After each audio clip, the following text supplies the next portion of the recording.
Front Penyelamat Demokrasi dan Reformasi menggelar silaturahmi sekaligus halal bihalal Idul Fitri di Sekretariat PDR Menteng, Jakarta Pusat. Dari hasil diskusi, Ketua Umum Front Penyelamat Demokrasi dan Reformasi Agus Supriyatna akan mengajukan sebagai amicus curiae atau sahabat pengadilan seperti yang dilakukan Megawati Soekarno Putri ke MK.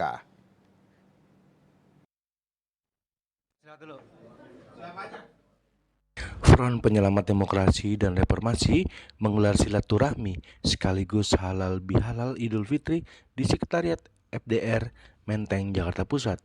Halal bihalal memang acara utamanya menurut Sekretaris Eksekutif FPDR Rudi S. Kamri. Pertemuan para tokoh untuk berdiskusi memprediksi keputusan Mahkamah Konstitusi atau MK terhadap sidang perselisihan hasil pemilu atau PHPU untuk Pilpres 2024.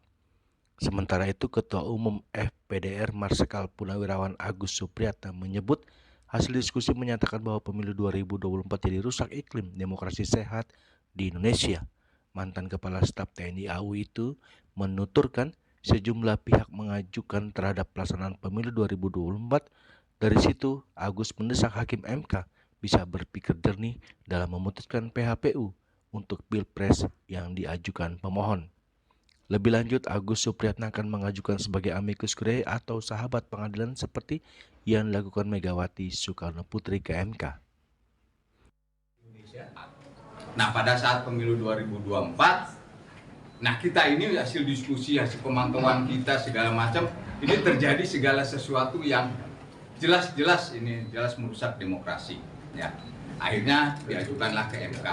Nah, prediksi kita di MK, hasil dari MK ini, kita hanya bisa mendesak dan kita yakin bahwa semua hakim yang ada di MK mudah-mudahan mereka akan menggunakan dengan hati nurani mereka dengan secara rasional, berpikir sehat, menggunakan akal sehat dengan hati nuraninya mereka sehingga mereka bisa dengan tulus ikhlas melihat apa sih dan bagaimana sih penyelenggaraan pemilu 2024 ini. Apa yang sudah diajukan mereka, kita juga sudah menyusun. Jadi ada nanti 4 poin yang kita akan sampaikan juga di sana. Oh, berarti akan ada amicus curiae baru dari FPDR ini? Iya, betul. Kapan kira-kira, Pak? Karena kan tanggal ini semakin dekat keputusan. Kita akan lihat setelah kita diskusikan tadi, banyak yang kita koreksi lagi, kita perbaiki dan kita akan sampaikan di sana. Dari Jakarta, Julius Suharto dan Ketut Sumadiasa melaporkan.